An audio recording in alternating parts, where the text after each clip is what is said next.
ọkwa ifuru onye ọbụla m kwuru ife gbasara this m kwuru okwu gbasatara nwaanyị obodo onye a eteke ya personal this onye eburuzie ya na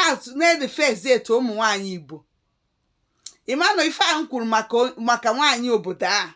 na dati na-emego onye a na befa this o mego n'isi mmịa o mee n'isi nwanne ya nwaanyị so adịnye onye ewekwana iwe ma nkwuo na o mee n'isi mmịa ọ na o mee n'isi nwanne ya nwaanyị onye ewekwana iwe itekwana ya personal ọkwa content ka anyị na-eme because mfugodi ni face to face man gidere say hey o mee n'iru mmai o mee n'iru nwanne ya nwaanyị ma gwa nge face to face so if I have content ka anyị na-eme so ọ na-ewute m ma nkwuo anything against nwaanyị obodo then gị nwa bụ nwoke Igbo gị nwa bụ nwa afọ Igbo nwoke Igbo ịma na ọbịbịa ka ị bịa n'obodo a bụrụ be nna ya ịpụtazi na support si nwaanyị obodo even today say na ndị nke nọ Nigeria sef ụmụ nwoke nọ Nigeria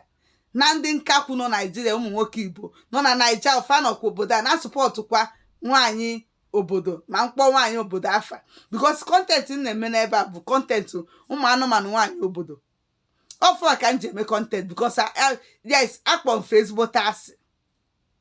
amara m ife njikwa fasị gị nwe ife so ya ikwuo ịghọtago bet ikwuo ife ọbụla gbasatara fa ide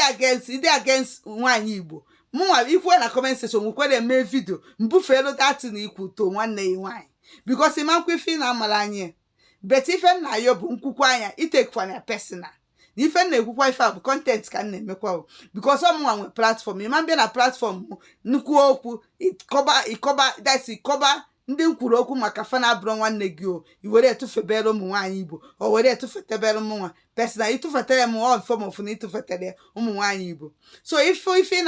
na like na platform mmadụ ịgafe ị nwere nke ị nweta TikTok account ịchọ ime ife so ebe a so onye na-eme ife so ya na nke o nwere ife gbasara ịbịa kwunyebe elufa siba m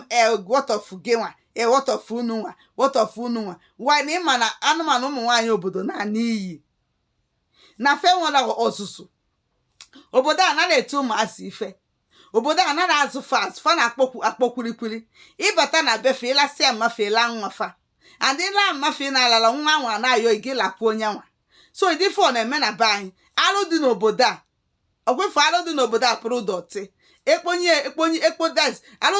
alụ dị na obodo a bụrụ inyi dai bụrụ dọtị itinye na River Niger azụ niile debe a nwụọ ma alụ dị n'obodo a akọbala ya na-agba n'aka ịchọrọ mụ ka ịchọrọ nwa m ife dị n'obodo a